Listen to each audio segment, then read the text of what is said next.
I was hoping my voice was going to be back enough this week to sing that anthem.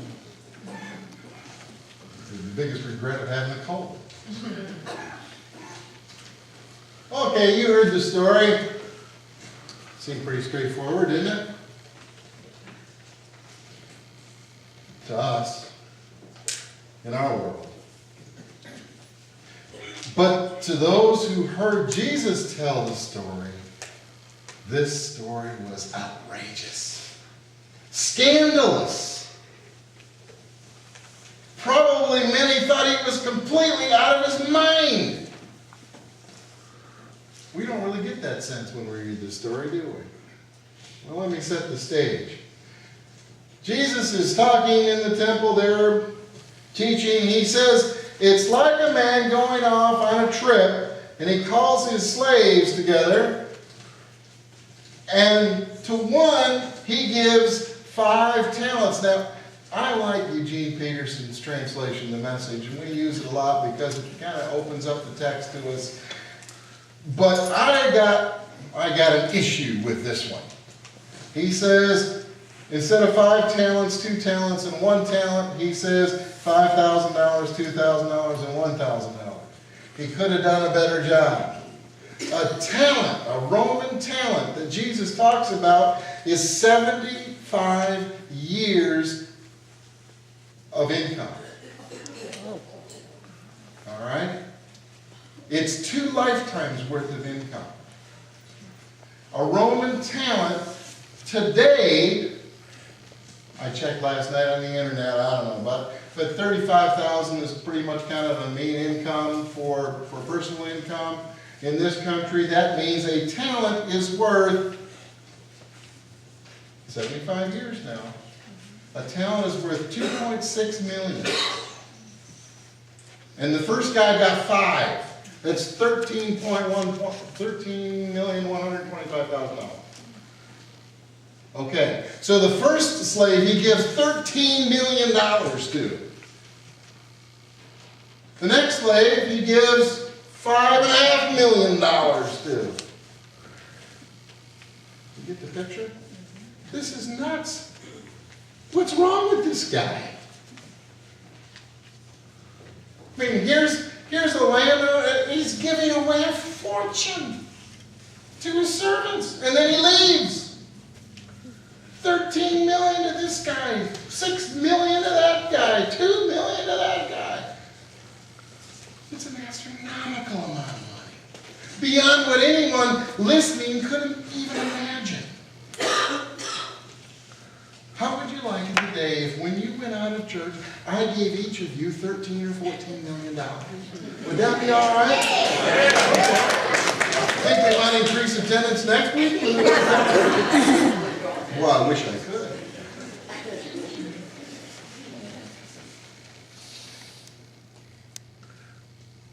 It must have been just mind-boggling. A talent was beyond one's imagination. Most of us will not see $13 million in our lifetime. Not even if we add it all up and live to be 650. But $13 million all at once. It just blew these people away. And then he left. Now the first servant took the money and invested it and doubled the money. You say, well, that's pretty good, isn't it? Not the years in Jesus' day, it wouldn't be. That's a sin. That's usury. To make money with money was against the law. There's only 3 ways to make money honorably: labor, service, and taxes. I'm not sure about the last one. No, taxes are good because that allows us to pool our money to buy services we need that would be way too expensive for us to do individually. If each one of us had to hire somebody to be our fire department, that wouldn't work very good, would it? Especially our neighbors with garden houses. Labor, service, taxes. That's how the priest were paid, with temple tax. That's the only three ways in which money was allowed to be made. You can't make money with money. That leads to disaster.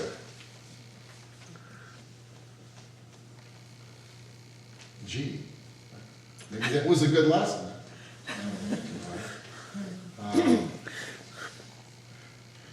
So the first two, sin.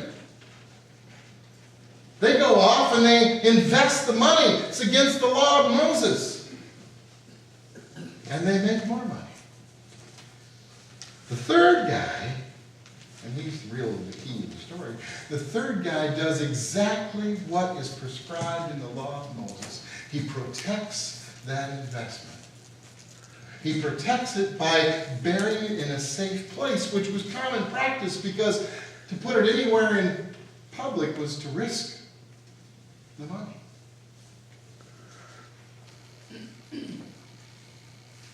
So by now, the listeners are a little confused because the first two in the story, remember the Samaritan story? You got two bad guys and a good guy? That's the formula. So the two bad guys are the guy that doubles his money,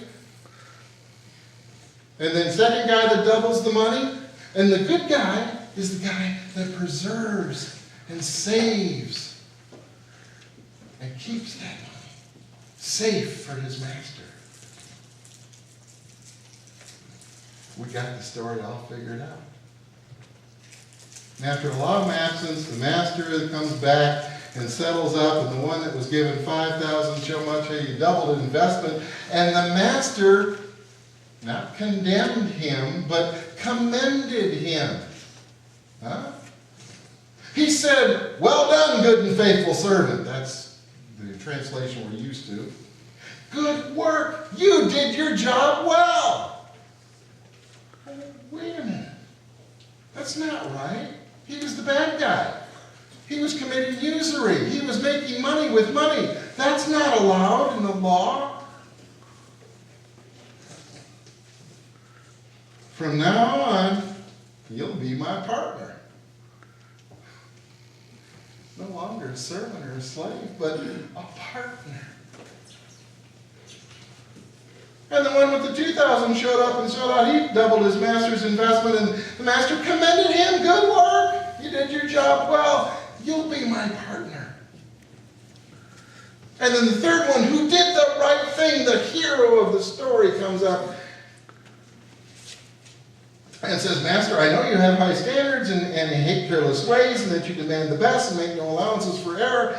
I was afraid I might disappoint you, so I found a good hiding place. I secured your money. I did the right thing. Here it is, safe and sound, down to the last cent." And the master was furious. Well, this is all backwards. This is all backwards. The master's supposed to be furious with those who broke the law and commend the one who did the right thing. But that's not the parable. The master was furious. He said, "That's a terrible way to live." He says it's criminal to live cautiously like that. "If you knew I was after the best, why did you go after the least?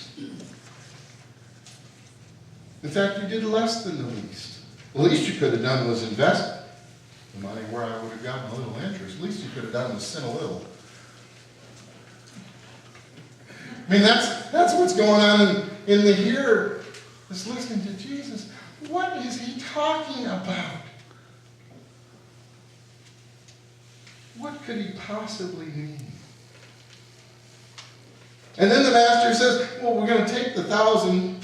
We'll give it to the one who I gave 5 because he did a good job with his, and get rid of this play it safe who won't go out on a limb. Throw him into utter darkness." Wow. It's all upside down. What could Jesus possibly mean? if we understand this parable as an allegory to the kingdom of God, to the kingdom of heaven, if we understand these three characters to be the church, maybe we'd start to get the picture. That God showers us with blessings, with grace, with talents and skills and gifts and abilities. 13 million of them. 6 million of them. I mean, it's beyond our comprehension how many blessings and gifts and graces and abilities that God showers us with.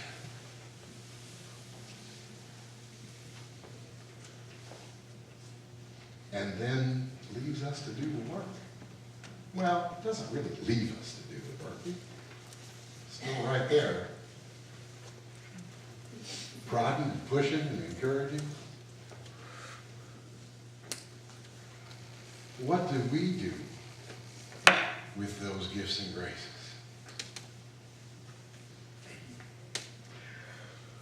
Well, I think the intent's pretty obvious. We invest those gifts and graces. We use them. We use them to promote the kingdom of God. We use them to help people in need. We use them to further God's transformation of our world. And when we do that, the numbers grow. When we do that, that attracts people to God. And when we attract people to God, the numbers grow. More people want to come and worship Him. And join us in that effort. I've said this before, I want to say it again because I want to remind you. Someone said this a few months ago. I was at pastor school. That's who it was. That our evangelistic effort is not so much to save people for Jesus as it is to invite people to join us in the saving work of God. Think about that. Our job is not so much to save people as it is to invite people to join us in the saving work of God, in the work of transforming our world. That's what our job is. That's the train we board. We have this little train at home. We have it out at Christmas.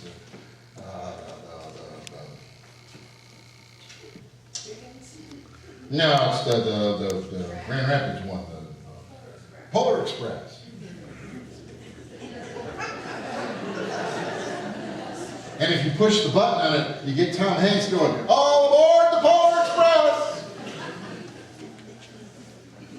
So I thought maybe I'd write him and maybe we could get Tom to, trying to get him here this Sunday, so he could, "All aboard the Polar Express."